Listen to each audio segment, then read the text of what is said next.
Good morning, Francis. Good morning. One of the great joys of the direct path is that it has no structure. One of the great difficulties with the direct path is that it has no structure. I'm wondering if you might supply some general purpose guidelines for how one might add some structure or how one could learn oneself how much structure is efficacious.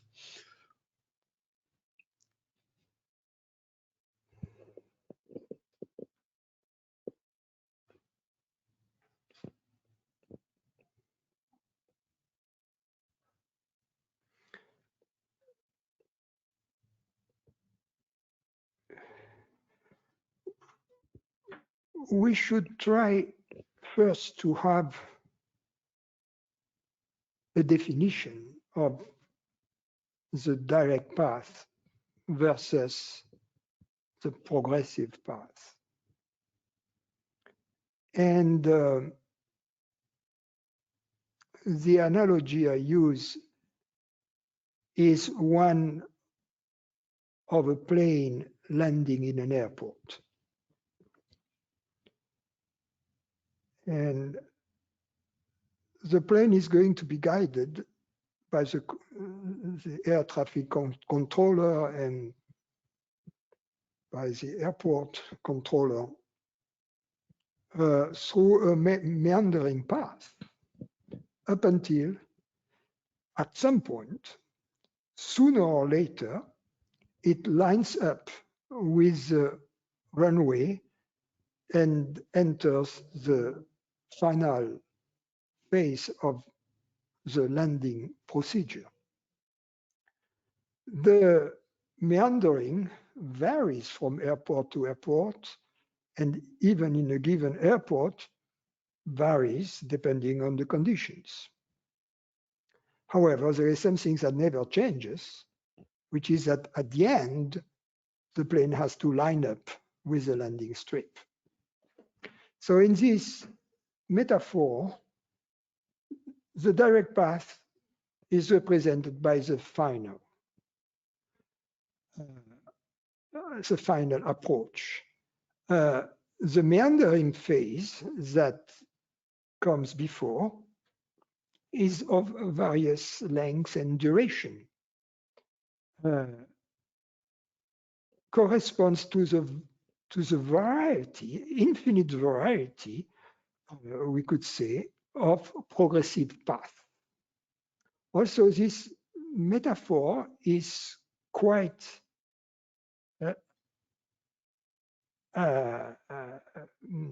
representative in that of the transition between the direct path and between the progressive path and the direct path, in that this transition can take place long before the landing, the actually touching of the wheels, or a short time before the landing of the wheels. Fighter jets typically will just have a last, take the last corner, the last turn, and then almost right away touch. A big airplane landing in an isolated airport can line up miles and miles before the touching of the wheels. So it's the same here. Some students have traveled for a long time on the progressive path, and all of a sudden takes the direct path and land into their true nature almost immediately. Others progress on the direct path almost from the beginning and end up landing at the same spot. It depends on the specifics of the students. All teachers, even the so-called direct path teachers, teach some form of progressive path. For instance, in the current situation right now, the interaction of questions and answers is not the direct path. It is progressive. It is a technique, if you will. It is, the question is asked, the answer points at the living answer, which is experience, which has to be experienced, which is the touching of the wheels, if you will, on the runway. They may or they may not touch, right? These wheels. Sometimes the pilot decides to not to land and to reaccelerate and go for another trip around the airport. The other progressive path includes the so-called meditation session, in which the access to the experience of our true nature is accomplished not solely starting from thoughts, but also starting from bodily sensations and sense perceptions in an appropriate manner. It could be said, however, that if we keep using the same metaphor, that these two methods or these two techniques correspond to a meandering which is very close to the short final, if you will. In other words, it is not an approach which is taken from a long distance of the direct path. Distant approaches are, for instance, the religious approach or some form of yoga. These are the more distant approaches in which usually the students travels for a long time on the progressive path because before he or she meets the teaching of the direct path. Nothing happens by chance, however, and once a student meets the teaching of the direct path, it means that he or she was meant to be there, and therefore they usually stay there if their intention or desire for liberation was pure, was genuine. So answering your questions, I think I've shown to you that there is already some kind of structure in the so-called direct path approach, which is not as direct as it is alleged to be. Thank you, Francis. That's very helpful.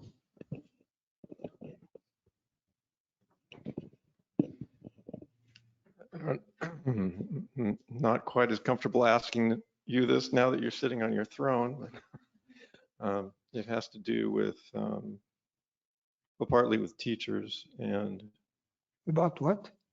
with teachers but first the question is about what's called establishment or letting go, dissolving of residues, vasanas, whatever you want to call it. That's a matter of degree, right? Yeah. Establishment is a matter of degree. The after landing process, so to speak. of degree, but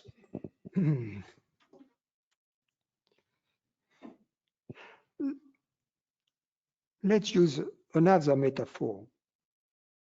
Let's say you have a headache and you take aspirin or Advil, right? And 2 hours later, you notice the headache is gone, fully gone. So you can say it's not a matter of degree, right? The headache is gone. But you cannot pinpoint in hindsight the moment when it disappeared. It's the same with the liberation process. At some point along the path, the traveling companion called misery has left us unnoticed. Only later do we notice that he has left.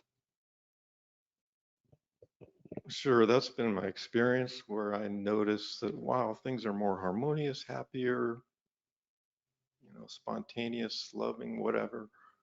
Um, and perhaps this is just the mind, but it does seem like a matter of degree. I don't feel like. It's not, there is something which is not a matter of degree, which is the fear, the existential fear. That's not a matter of degree.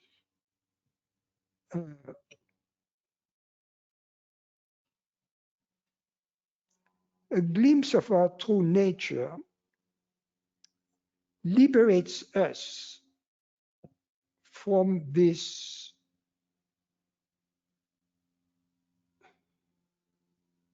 from the root of all fears. It doesn't mean that all fears and desires instantaneously disappear the moment the plant has been uprooted. The plant stays alive for a little while after having been uprooted, up until, due to the lack of water and nutrients, all the leaves die and the plant finally dies.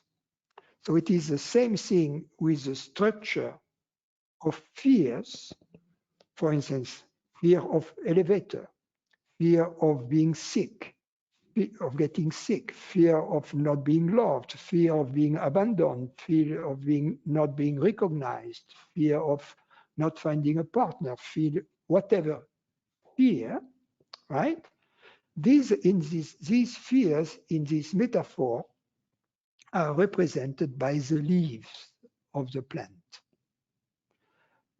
The root is the answer to the question, what am I really? What is my reality? And the glimpse of my reality as being utterly independent from anything perceived. So that is the root.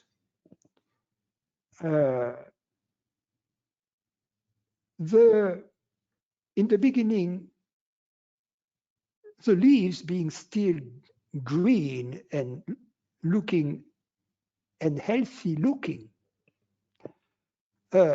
gives the impression, the false impression that nothing has changed, that the plant is still alive and doing fine. So apparently nothing gets noticed, you see? But this uprooting takes place in one single shot. Yeah, so it's kind of a natural process that doesn't require specific work on individual fears because the root assumption has been. Well, if we keep this metaphor going, if before uprooting the plant, or let's say the tree, before uprooting the tree, you try to remove the leaves one by one, it's a very tough task. You have to climb on the tree if the tree is huge, right? And there are many leaves. And when you have removed the last leaves, already thousands of new leaves have reappeared on the tree. Therefore, it's a waste of time and energy to do it that way. However, once you have uprooted the tree or severed the trunk, if the goal is to get rid of the leaves, then you can, why not, take them away one by one. It will accelerate the process whereby eventually all leaves are going to die and fall away by themselves. I see. It's not necessary, but can't hurt and could help. Yeah, so because it's simply a way to cooperate. There is nobody cooperating. It's a way to cooperate with the universal flow. There is a Sanskrit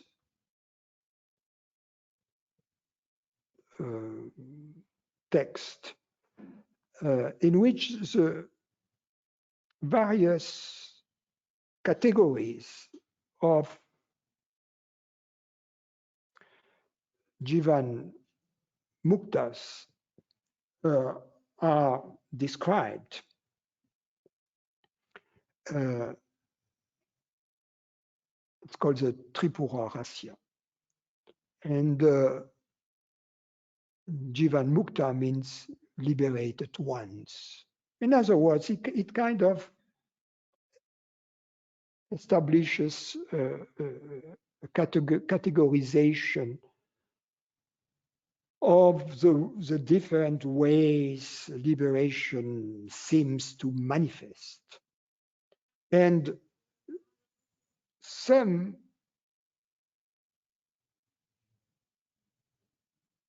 yogins, upon having a glimpse of truth, are immediately established in their true nature. It would be analogous, if you will, to a tree in which the work of getting rid of the leaves has been completed. And then the trunk is severed. Then no leaf is going to grow. It's not quite true, but another case is one in which upon a liberating glimpse, nothing is done. Eventually, some leaves, if you will, fall away by themselves, but many fears and desires can still be present when the body goes away. So the fruit of liberation is not really enjoyed. The celebration aspect of this is not fully enjoyed, although it is enjoyed to some extent.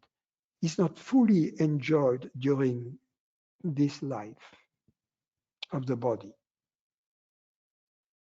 And between these two extreme cases, the most usual case is one whereby there is the liberating glimpse, followed by a sadhana, which is a period of yoga, but after the glimpse, which corresponds to the metaphor in which, after having cut the trunk of the tree, we then get rid of the most important part of the foliage. Yeah, that's very clear. Thank you. The related question, which is kind of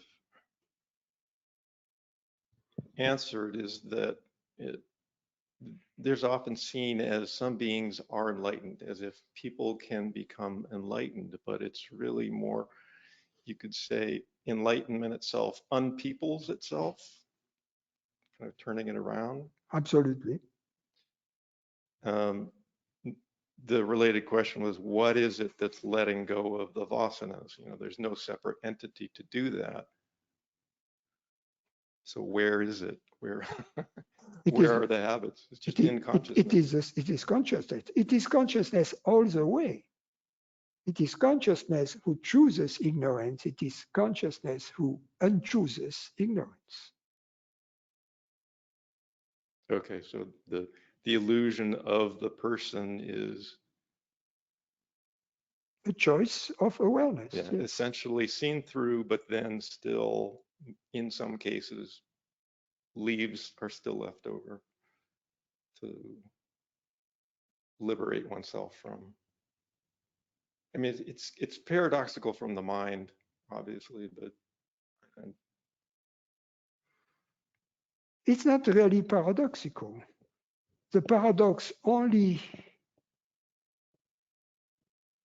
arises if, first, the paradox is an intellectual paradox, and the paradox arises at the intellectual level only if there is some confusion between the relative level and the absolute level. Yeah, that's why I define a paradox as an apparent contradiction. So it's only, as you say, to the intellect that it seems like a contradiction, but it's really not. No, but this apparent intellectual contradiction can be lifted, can be eliminated through discrimination. Discrimination is a process whereby a distinction is established between the absolute level of reality and the relative level of the manifestation. Yeah. Yeah, it's essential, critical. Occasionally I've had conversations where I'm talking about, casually talking about Francis and, something to do. It could even be as innocent as, oh, look at the new glasses, and we're going along, and suddenly they'll react and say, I'm not interested in that. I don't see Francis as human. Or Francis, what you're talking as if Francis is human. And to me, that's that confusion of relative. I mean, we all are appearing in consciousness. So at the absolute level, if you're talking at the relative level, then we're all humans. So it seems to me that's that confusion you're talking about, or the lack of discrimination. But when we say we are all human, what is meant is simply that human bodies are human. That's all that is meant. That we're all which is a kind of a trivial thing to say, right? Yeah, I guess you could look at it as appearance. Dogs' bodies are doggish. Human bodies are human. It's a tautology. But when we say we are human, that's not true. We are not human. I mean, as a whole. as a, Whatever it is that we are is not human. agreed. Uh, so I suppose it depends on whether you have kind of an idealist or a realist look. What if, No, it's not dependent on. in terms of how you talk about it, if you say we're all just appearances in consciousness, that's kind of the idealist point of view. No, I would never say we are just appearances. I never say that. I know you You don't. say that.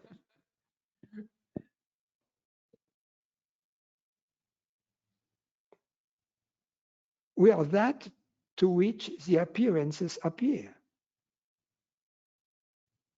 Right. Then it can be said that whatever appears is ultimately made out of that, of the reality to which it appears. Okay, that's a more clear. But the reality to which it appears is not made of that which appears.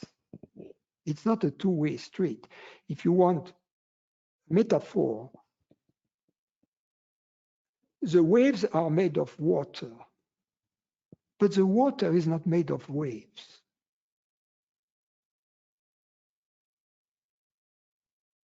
Yeah, that's a good one because the waves, even if you look at the particles in a wave, they're just moving in circles. They're not going anywhere.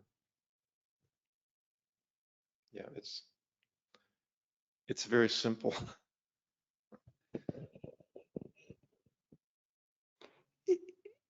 There is ultimately not a problem in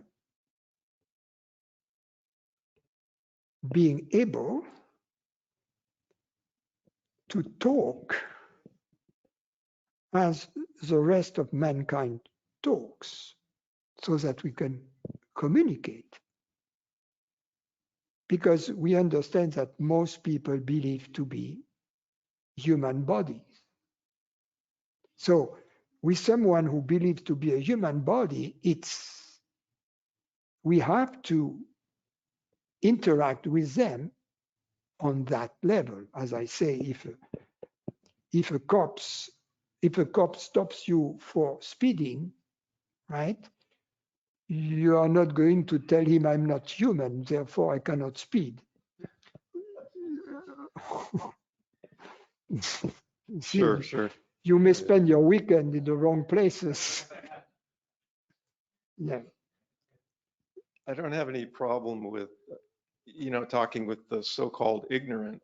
I don't even like that word because it sounds kind of judgmental, but like talking with my landlord, and it's fun. It's charming. I see that he's, he kind of like is identified and he wants approval and all that stuff, but it doesn't matter. It's But fun. it becomes different when we talk about the truth. Then when we talk about the truth, and if we say something like, we are human, then then Houston, we've got a problem. Well, it's when I'm talking with truth lovers, and I feel this kind of affinity, and then they say something like this, and I react, and then I have to I'm taken aback a little. It takes me a little time to kind of see what's going on, but I think sometimes maybe it's sort of a bhakti, a devotional attitude, uh, how they see the teacher. That's No, kind I of, think it's just the opposite, because if you are the one, as you said, who sees Francis as human, it means you see yourself as human. Because we see others the way we see ourselves. well, it's as if they're seeing Francis as different fundamentally in nature from other humans. That's a different story. That's completely different story. But if you see the teacher as human, or for that matter, anybody else as human, fundamentally, then it's an ignorant view. Yeah, I understand. You see, it's very important, because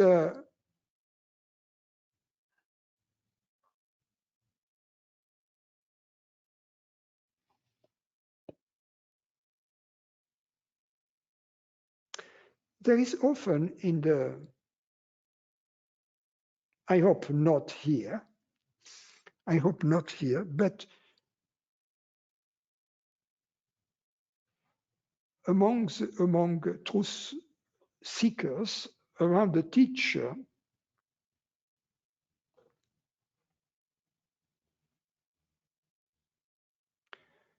this misunderstanding according to which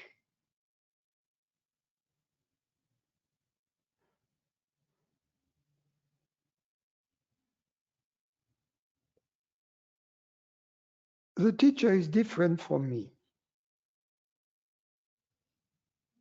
Of course, if I believe the teacher is different from me, I am in ignorance, right? It's so obvious. I remember,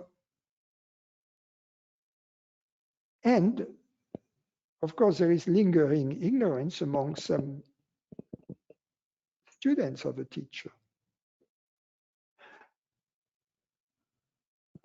I remember talking to a friend around my teacher and saying something that was true, and that was, in addition to that, was truly my experience. And this friend told me, you will be able to say that when you get realized. You know? And then at that moment, I felt, that he was establishing these distinctions between the teacher and the students cannot possibly be realized. Otherwise, he wouldn't be around this teacher, you see? And at the same time, because he was a truth lover, he felt the truth of what I was saying. And at the same time, there was something in him that was resisting against that. You see?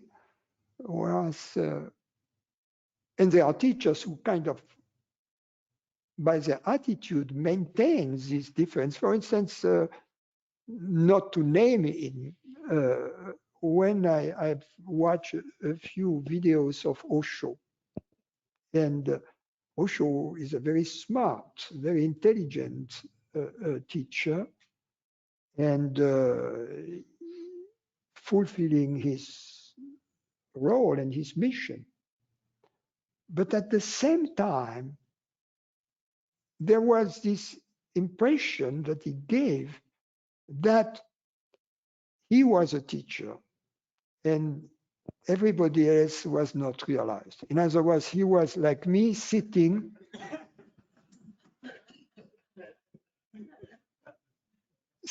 above the fray, right? Above the vulgus pecus, the vulgum pecum, and of course, that's at some point, this distance between the teacher and the student has to vanish. And it is part of the integrity of the teacher to help in the vanishing of this distance, not in maintaining it. Yeah, exactly. And that was part of, I suppose, my concern. You're very careful to make that, to be clear about that. And so I was surprised to hear this, because I've had an interest in cults over the years, just fascinating, like, psychological phenomenon. And one of the things is, as you say, they don't make that distinction clear, the basic discrimination. They take advantage of it, maybe they have, residues of ignorance themselves, such that they maintain that illusion that they're different. But anyway, so I greatly respect that you say, you sometimes talk about, to someone who is talking like that, you'll say, look, I make the same mistakes as everyone else. I get traffic tickets, I get colds or whatever. Yeah, in fact, what we respect in the teacher is the self in the teacher. In that sense, talking about the various progressive paths. I have mentioned two progressive paths, but a third progressive, I mean, the path of pure Vedanta through the philosophical initiative or dialogue, a la Socrates, if you will, the path of the yogin through the body and the sensations and the perceptions, but there is also the path of bhakti. And among the various aspects of the path of bhakti is the respect for the teacher. So the teacher is seen in the beginning from the vantage point as a person. But at the same time, there is something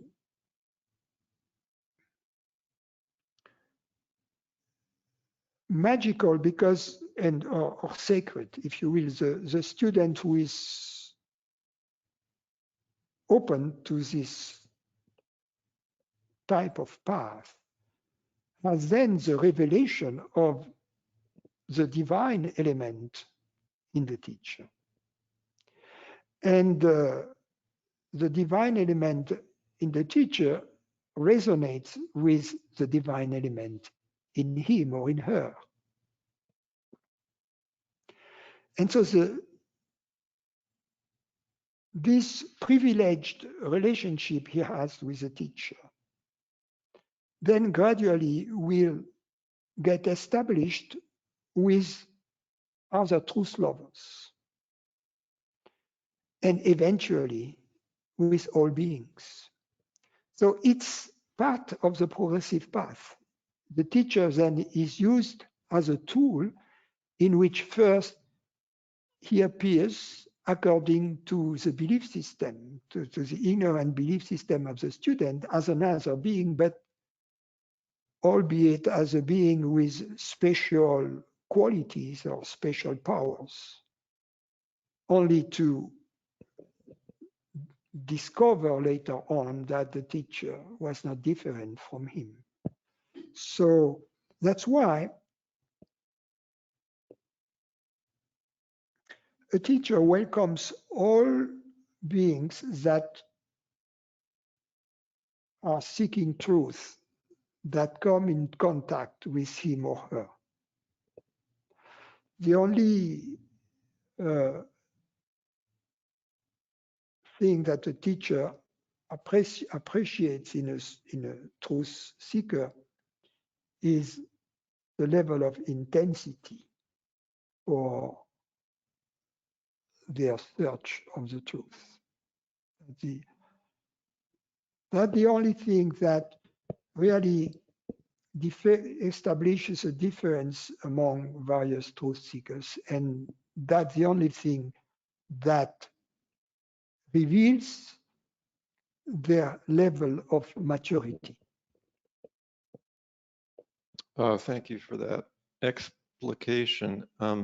There's one remaining question that has been kind of bothering me for a long time, and I mean, it's not a big concern, but I've heard this, Rupert, for example, recounting meeting his teacher and having this experience of knowing this is my teacher. Or I think you related something similar about Jean Klein, where you knew it was your teacher. And I've never had that, this is my teacher experience. It's been more kind of impersonal or I mean, it was like a new chapter in my life coming here, but I didn't have that, this is my teacher experience. And maybe it's because I've kind of always seen it more about questions that that I'm possessed by or that I want answers to. Even when I was studying philosophy and even after school, and people find out that I studied philosophy, they say, what is your favorite philosopher? And I was taken aback because I didn't think of it that way. Whoever seemed to have answers to questions is who I was interested in. So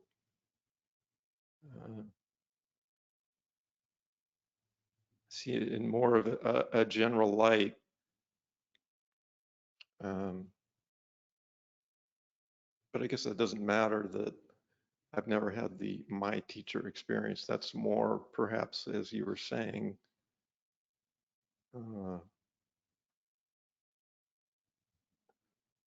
from that outlook of seeing others as humans and getting something. You see, again, your question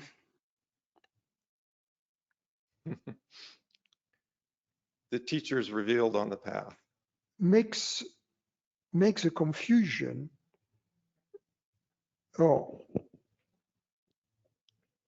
between the real teacher and the public address system through which the teacher speaks. The human body mind is a public address system. The same universal teacher may use different public address systems. Exactly. I mean, that's how I see it now. So is it people that recount meeting my teacher just haven't seen that? I wasn't finished. I'm sorry.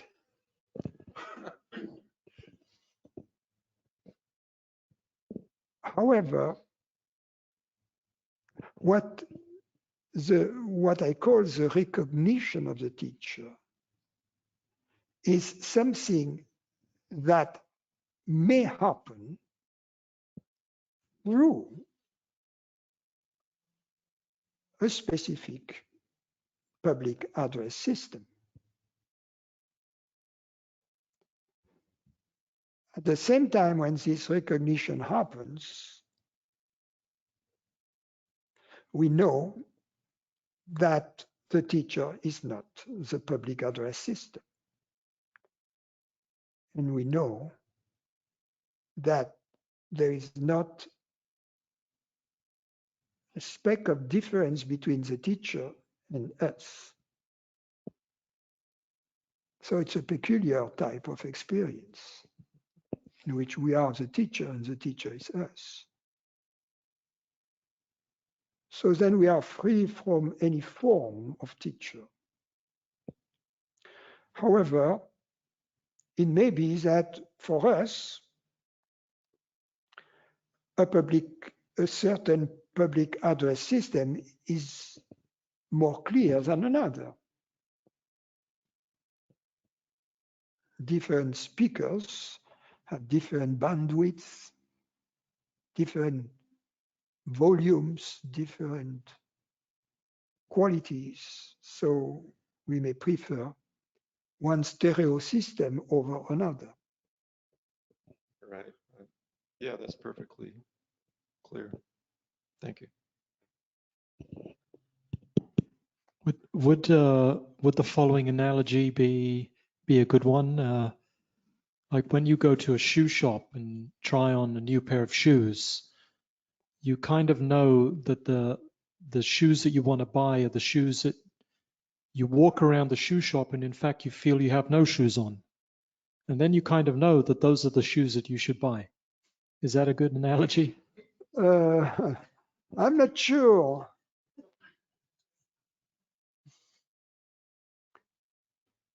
This analogy applies to many things on the spiritual path, so it's quite a good one, but I don't see exactly how it is germane in the case in point here.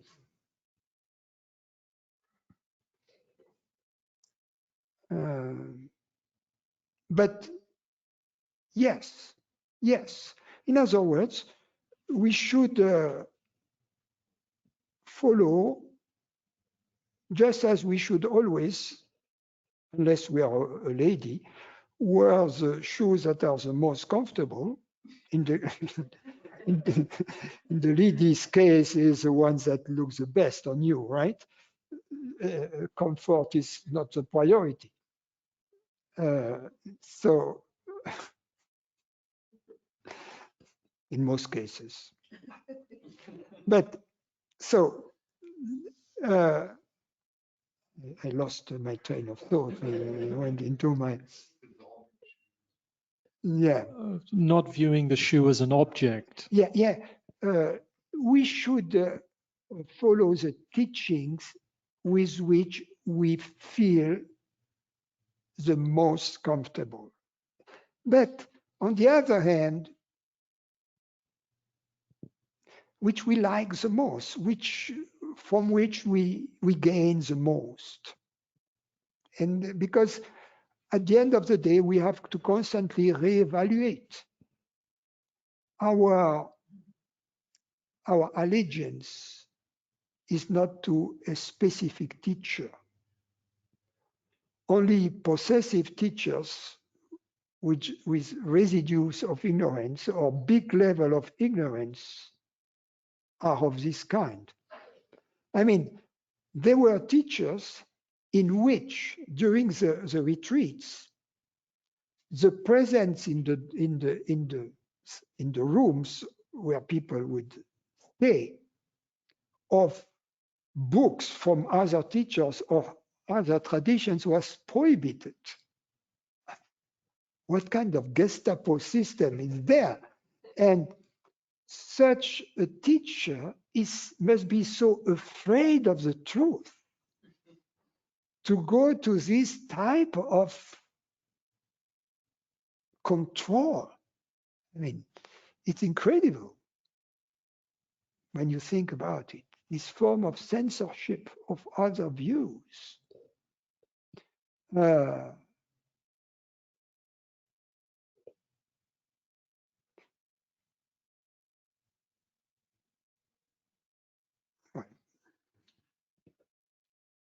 You need to take the mic because we have friends online.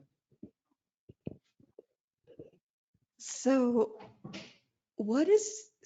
there's something called transmission, and I've experienced it with certain teachers, and also I've experienced healings. So what is the difference between a teacher, healings, transmissions, that kind of thing that is not verbal? Thank you.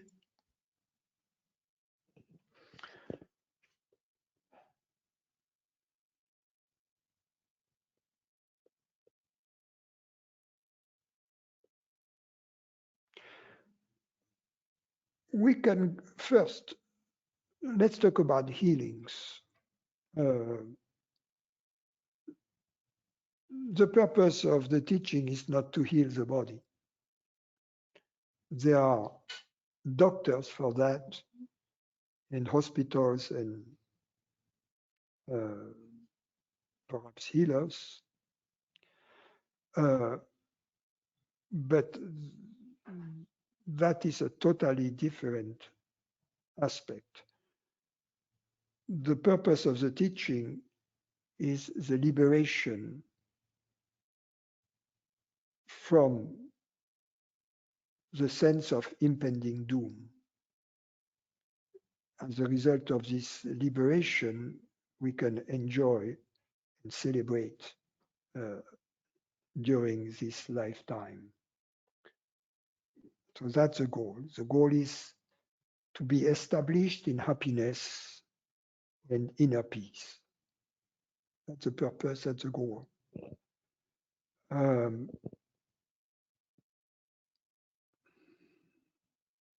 Regarding what is called the transmission,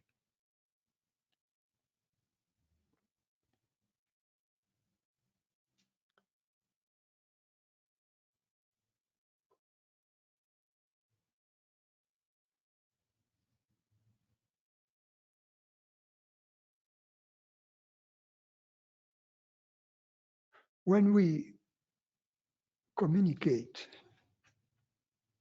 with others.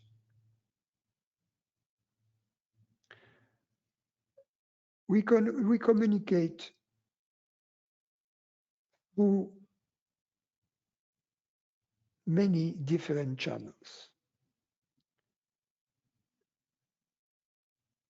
One channel is the intellectual channels, and usually we communicate through language, but it's not the only way. For instance, we can write a book and communicate in writing, or we can text somebody or send email, answer a question through email, which I don't do, by the way. Don't send me questions via email because I type with one finger and it's really boring. If you have a question, attend one of these meetings and ask questions online.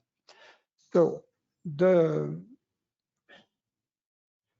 but there are other ways because we have ears to hear and we have eyes to see. And what we see and what we hear, for instance, the tone of the voice and the way words are said give us a lot of information that we don't get if we just receive a text message. If someone tells us, as a man or as a woman, I love you, we very well know that the meaning is more in the music than in the words, right? So in this case, the communication is not intellectual, but through other means. Also, when we see someone talking to us, the body language communicates a lot. And even if somebody doesn't move, there is something about their demeanor, about their posture, their attitude, the expression in their face, etc., that gives us information. So we have this mirroring neurons and this thing called empathy, through which some communication gets established.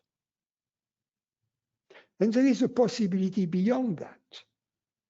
There is a possibility that we cannot exclude, that there is a form of communication that doesn't even go through any of these phenomenal channels, that goes directly behind the scenes, so to speak.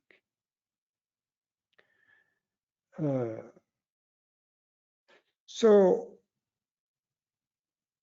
what is called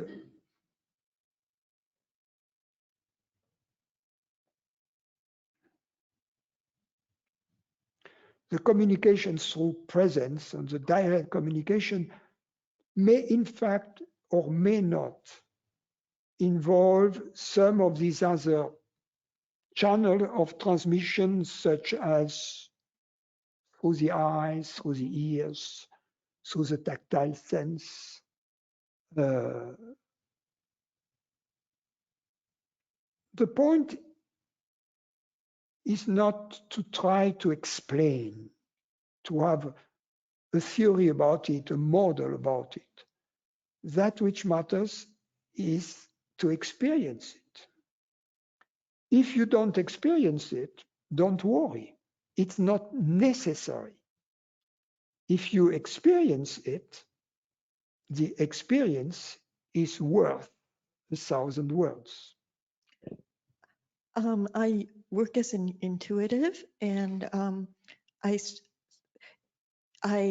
hold something of someone, and it gives me a lot of information. So I know that, like, if I hold your glasses or something, that would be a very good teaching for me.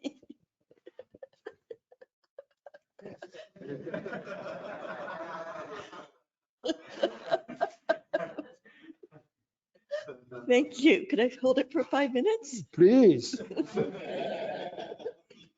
I think I'm finished with my question. Don't forget to give them back.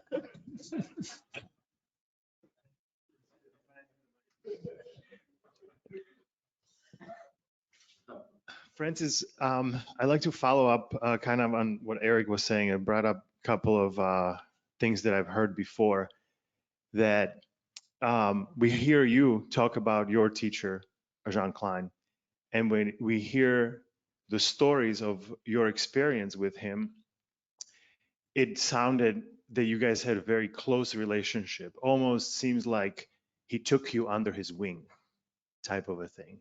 So it almost sounds like there was this elite group of truth seekers or truth lovers that Jean Klein perhaps chose to say, hey, you guys come with me and I will give you this additional information, this special treatment. I don't think that that's what actually happened. I think that what you said is that it's not the person, it's the teacher within that person that you connect with. And that's how I feel towards you. It's not you, Francis, but it's what comes out of me being in presence with this human. And so I feel like a lot of people seek this approval of their teacher, that they're on the right path and they're doing it correctly. In a weird way, I actually appreciate you not saying it, because it leaves us really discover this on our own. But I don't know if there is something. Well, there is there is an aspect about seeking approval.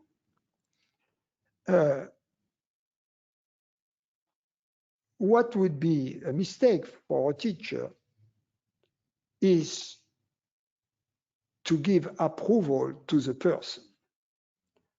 But what is not a mistake is to give approval to the truth. So a sincere student may come to a teacher and ask a question along the lines, okay, that's my understanding. Am I on the right track? And then the duty of the teacher is to say yes, or yes, but, or no, or perhaps, right? And perhaps other form of answers, like saying nothing. So the duty of the teacher is integrity, but that's the only duty. There are no do's and don'ts for the teacher in his teaching, like not confirming, not giving a student any confirmation, or having to give confirmation. Depends. It all depends on the context. Sometimes it's very useful for a teacher to say yes, that's true. Yes, you're right. You see, because then it kind of close the case for the student. And there are many cases open when you are a truth seeker, right? You are like a detective with a lot of cases open. So sometimes you have one case, you still have doubts, you ask the teacher, although you know it's true deep inside, you know you're right. You know, that's John Doe who did it, Then you ask the teacher, he says, yeah, like a judge and jury, the teacher says, yes, guilty as charged. So. Thank you.